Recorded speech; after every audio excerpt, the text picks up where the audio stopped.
The archipelago nation of Indonesia is the world's fourth most populous country and the third largest country in terms of tropical forest area.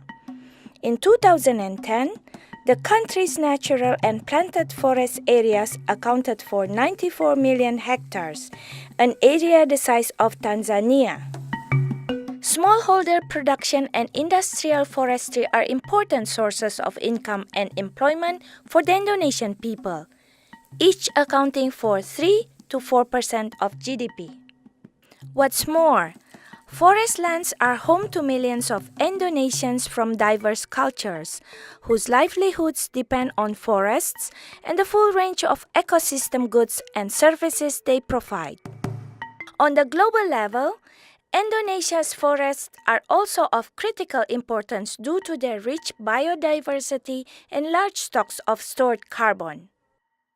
But Indonesia is now among the world's 20 largest emitters of greenhouse gases, and approximately 60% of its emissions come from deforestation and forest degradation.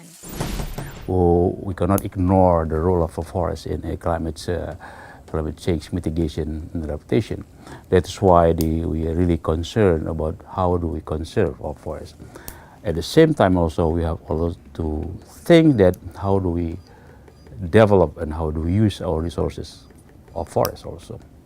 The country's Emissions Reduction Action Plan, championed by the President, set a goal to reduce national emissions 26% by the year 2020.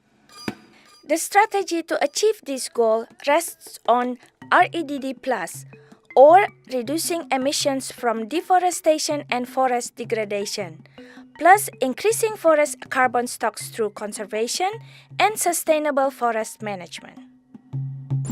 The Forest Investment Program, or FIP, a targeted program of the Climate Investment Funds, is supporting Indonesia's REDD Plus efforts with up to $70 million of grants and near-zero interest loans.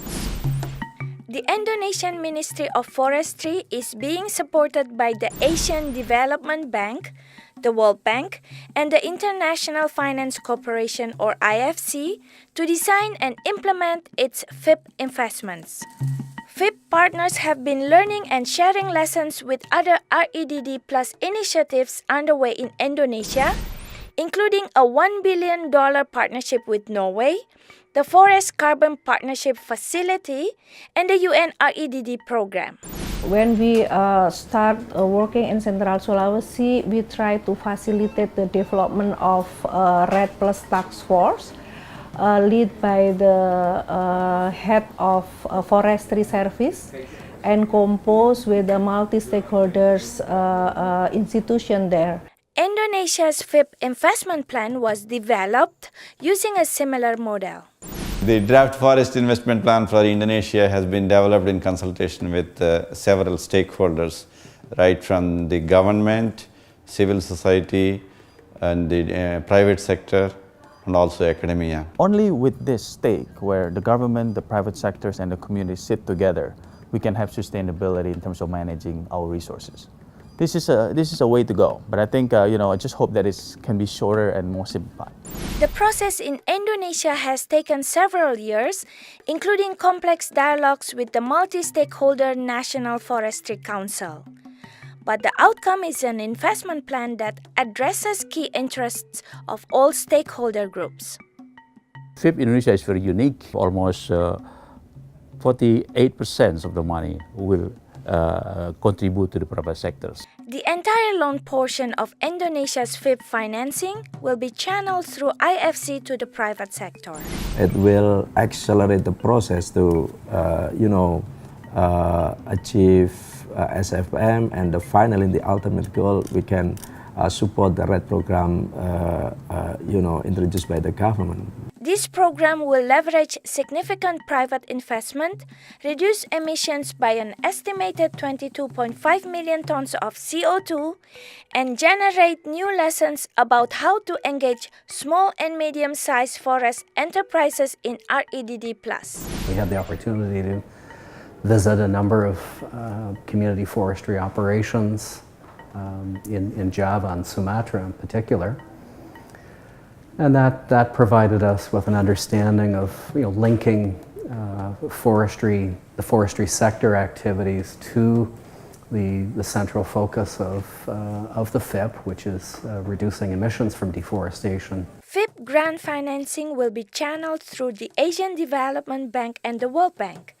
One investment will finance community-based land use planning, promote alternative livelihoods, and strengthen local government institutions. There is no full responsible organization on local government to manage the forest. FIP will support the creation of natural forest management units, or KPH as they are known in Indonesia.